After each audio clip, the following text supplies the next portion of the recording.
All this shit in my head, yeah, you don't wanna know. On your knees, begging for your life. Ain't my 44 till you don't. Now you're gone, knife cutting straight to the fucking bone. Hands full of pills, don't know what the fuck they for. Tell them bitches, but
Setelah teman-teman menonton video pembuatan media truth or dare, di sini kami akan menjelaskan dari pengertian, tujuan, dan cara pemakaian media ini.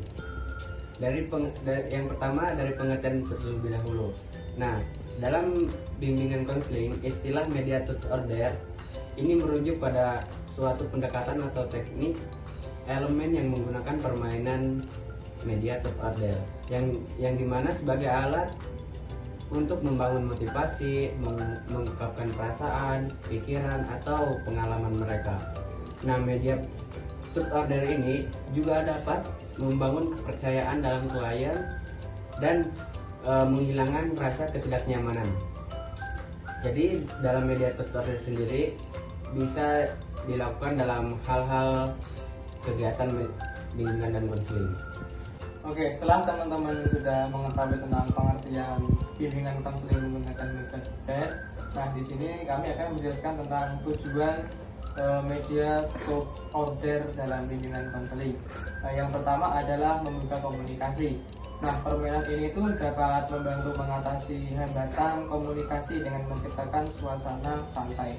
Nah, dengan santai, otomatis klien tersebut itu merasa nyaman dan tidak canggung dalam proses konseling. Nah, terus yang kedua ada mendorong keterbukaan.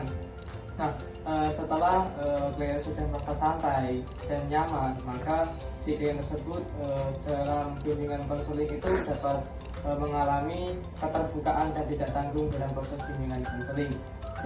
Yang ketiga ada pengungkapan diri. Nah, setelah tadi seorang klien sudah memenuhi tahap berikutnya, maka yang ketiga adalah pengungkapan diri. Nah, ketika klien sudah merasa santai dan nyaman, maka si klien tersebut tidak tanggung dalam melakukan proses konseling. Dalam dia itu mengungkapkan semua masalahnya.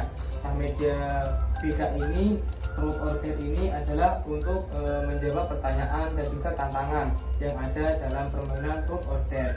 Nah, yang keempat ada pembangunan hubungan.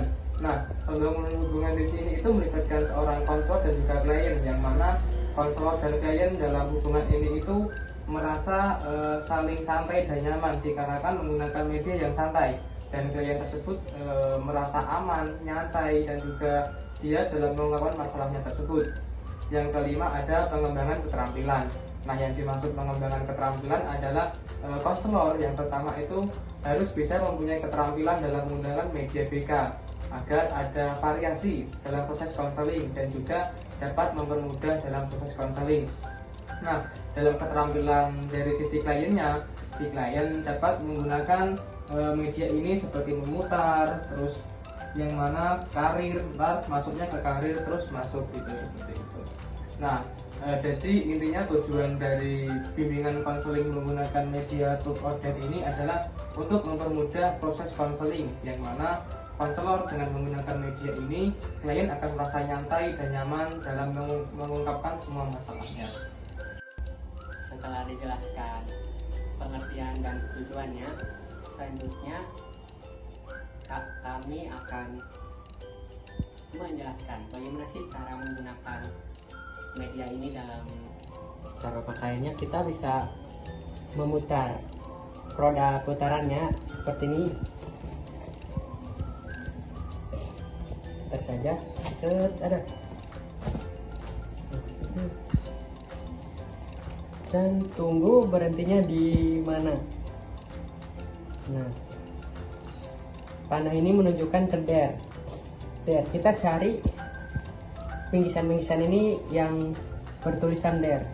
Di dalam isi sini itu ada pesannya. Kita buka saja apa isinya. Dare. Nyanyikan lagu Balonku menggunakan vokal O. Yang ada di Dare itu kita bisa memodifikasi, bisa berbentuk pertanyaan maupun tantangan.